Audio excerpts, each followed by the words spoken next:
Today is Friday, May 13. I'm Pastor Anthony, and this is Wilderness Wanderings.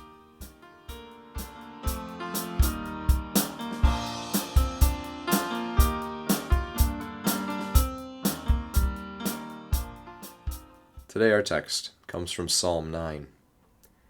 The Lord is a refuge for the oppressed, a stronghold in times of trouble.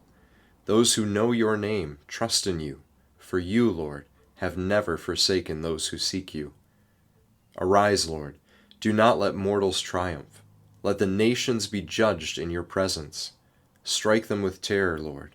Let the nations know they are only mortal. That's Psalm 9, verses 9 through 10 and 19 through 20. Most of the psalm is a prayerful song of praise to God for who he is as judge of the nations, and what he has done in showing himself to be a refuge for the oppressed against their oppressors. But near the end of the psalm, the tune begins to turn from praise to plea, a plea for justice and judgment against the nations. Funny thing happens across the psalm. The whole of the congregation who may have sung or recited this psalm identify themselves with the oppressed and the needy. The Lord is a refuge for the oppressed, a God who never forsakes those who seek him.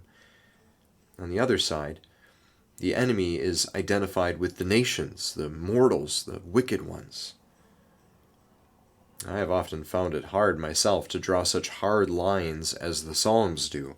I am rarely as confident in my own righteousness, for instance, so as to shout out with David, "Vindicate the integrity of my cause." I likewise have a hard time slapping the label of wicked on anyone and asking for them to be destroyed. But there's more to the prayers of the Psalms than just these hard lines and categories. Surely there were wicked people and enemies in Israel too. Surely there were wealthy and arrogant people that would not have so well fit the category of the oppressed too. And yet, when the Israelites came to worship before their God, they became the needy. To ask for salvation and justice from God is to admit of one's need. To recognize that there are, in fact, powers with which one cannot reckon on one's own is to admit of one's need. To recognize that one is only mortal is to knock all of one's arrogance and pretensions to power down to the appropriate lens of perspective that allows one to admit of one's need. The Israelites are so humbled as they enter worship and remember again that it is only by God's work and not their own that they are ever saved and preserved, whether they find themselves in humble and oppressive circumstances or not. And this then becomes the prayer for the nations too. May they also be reminded that they are but mortal. May they also be humbled in the presence of God so to admit of their need. This, I think, is a very good way to hear this psalm spiritually for all those of us who might not find ourselves to be particularly oppressed at any given moment. But of course there is also the very real and hard thread that runs through this psalm too that we just can't ignore.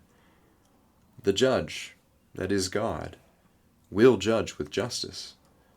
Those who really are oppressed or needy in this world, those who are addicted, abused, homeless, hungry, or afflicted in whatever other way, they have a refuge in God when they seek him. Not just because he comforts them, but also because he brings justice to them. This psalm then is also a call to all of us who may not be oppressed to keep a keen eye out, both for those who are, but also for the ways that we might be contributing to their oppression. This is where the spiritual meets the practical. As we are humbled to our own mortality and need in worship before God the Judge, we are called to gain the eyes to see others who are already there in that place of humility and need.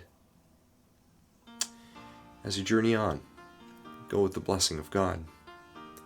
May the peace of the Lord Christ go with you wherever he may send you. May he guide you through the wilderness, protect you, through the storm. May He bring you home rejoicing at the wonders He has shown you. May He bring you home rejoicing once again into our doors.